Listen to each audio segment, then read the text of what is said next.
অনেক কান্না করছি, অনেক কান্না করছি। শুনে নাই আমার কথা, শুনে একদম শুনে বন্ধু কানছে আবার দেব চেয়ার দেন একটা, বসুক বসুক। আপনার দেবর কোনটা? ইমরান।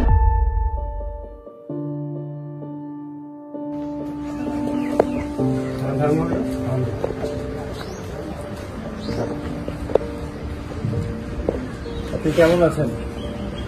তেমন ভালো নাই, তেমন ভালো নাই। একটু আমাকে বলেন কি হয়েছে? আমার এখানে একদিনও শান্তি নাই, আমি একদিনও শান্তি নাই। আজটি পর্যন্ত আমাকে বিভিন্নভাবে অত্যাচার করতেছে যৌতুকের জন্য, যৌতুক দেওয়ার জন্য। মসজিদে আগের দিন 5টা আংটি দেয় নাই কেন, ফার্নিচার দেয় নাই কেন, টিভি দেয় নাই কেন, 60,000 টাকার সোফা দেয় নাই কেন। সোফা না দিলে কেটে কেটে বাসায় দিবেন। প্রতিদিন আমাকে এরকম ভাবে বিভিন্ন ধরনের জিনিসপত্রের জন্য, এমনকি গ্যাসের সিলিন্ডার চুলার জন্য পর্যন্ত ঘর থেকে টেনে টেনে বের করে দিবে। ফ্রিজ দেয় নাই কেন, বিভিন্ন কিছুর জন্য আমাকে এরকম অত্যাচার করতেছে। আমাকে ওড়না দিয়ে ফাঁসি দিয়ে বলতেছে সুসাইড নোট লেখার জন্য, সুসাইড নোট লেখায়। তারপর বলছে দেখি এখন মরলে মর, বাঁচলে বাস, ফাঁসি গা চলে যা। আমার শাশুড়ি আর আমার জামাই মিলে আমাকে লম্বা একটা ছুরি দিয়ে ওইখান আমার রুম থেকে গলার মধ্যে এরকম ধরে ফাঁসি এরকম চেপে ধরে আনছে এখানে। এখান থেকে নিয়ে আবার লম্বা ছুরি দিয়ে কেটে ফেলতেছে, রাত 2:30টার দিকে বের করে দিচ্ছে। আমার দেবর আমাকে 3-4 বার মারতে আসছে। আমাকে আগে একবার মেরে যে হসপিটালে পাঠাইছিল, একদম কিছু নিবে না বলে জোর করে এখানে আনছে, দিয়ে দিছে। আমাকে খারাপ ভাবে অত্যাচার করে আমি মরে যেতাম। আমার কোনো ইয়া ছিল না, নিঃশ্বাস ছিল না, কিছু ছিল না। এরকম অত্যাচার করে, নির্যাতন করে। সকালের দিকে না কখন আমার পোষাচ্ছে আমি জানি না। প্রথমে বড় থেকে দোষে, তখন আমি কোনোভাবে সুস্থ রুমে যখন গেছি, দরজা দিয়ে আমার বাচ্চা মেরে ফেলতেছে। মেরে না 2 হাত ধরে এখানে এখনো দেখাচ্ছে। তারপর আমার মেয়ে হলে সিঁড়ি দিয়ে মেডিকেলের সিঁড়ি থেকে ফেলে দিবে। আমার শাশুড়ি আমাকে মেডিকেলে ফেলে আসবে। আমার স্বামী কাপড় দিয়ে খালের মধ্যে কেটে কেটে বাসায় দিবে। মেয়েটাকে আমি দিছি, এটা আল্লাহ সরকার। আমি কি করতাম? আমার মেয়ে আমি কি করতাম? বলে জানলে হাতে মাসে সহ্য করতেছি, শুধু বসবি ভাইয়ের ধরে ধরে কান্না করছি। আমার জীবন নষ্ট করো না তোমরা, আমার জীবন নষ্ট করো। আমার ভাইয়ের নিজে বড় করে অনেক কান্না করছি, অনেক কান্না করছি।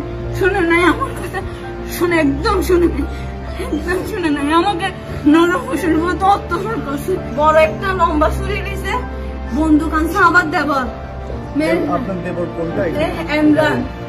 ইমরান আমার দেবর ইমরান। আমাকে মেরে বলছে তুই থানায় যা, কেস নিবে না, কেস ছিঁড়ে ফেলবে, থানায় যা, আমি পেছনে আসতেছি। চেয়ার দেন একটা, বসুক বসুক। জোর করে নিয়ে আসছে।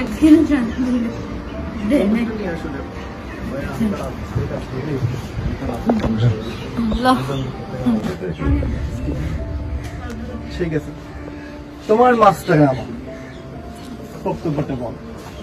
স্যার আমি কোনোকে কোনো অত্যাচার, আমি কোনোকে অত্যাচার করিনি।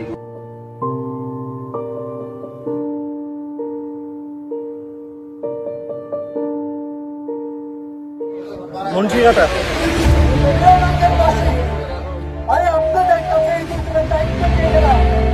একটা সাদা শার্ট পরা আর একজন গেঞ্জি পরা, এই সাদা শার্ট পরা ভদ্রলোক বলতে লজ্জা লাগে। কারণ বউকে তিনি প্রতিদিন নির্যাতন করে এবং তিনি বলেন নির্যাতন এমন ভাবে করবে যাতে কোনো দাগ দেখা না যায়। তিনি তার বউকে গর্ভবতী যিনি প্রেগনেন্ট তাকে তিনি বলেন মেয়ে বাচ্চা হলে আমরা রাখবো না, মেয়ে বাচ্চা হলে থেকে মেরে ফেলবো। এই বাচ্চা থেকে আল্লাহ রাব্বুল আলামিন পাঠিয়েছে। তার পাশে যে তার ভাই, তার নামে অভিযোগ তিনি পিস্তল দিয়ে মাস্তানি করে ভয় দেখায়। আমি আপনাদের এই মানুষগুলোর সাথে পরিচিত করিয়ে দিতে চাই। এদেরকে দেখেন, এরা আমাদের নয়,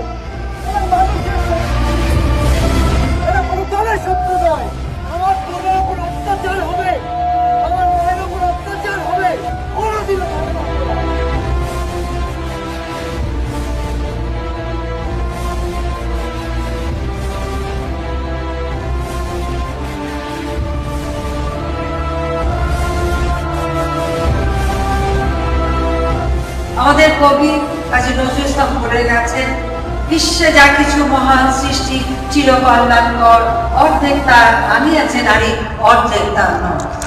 নারীকে সহ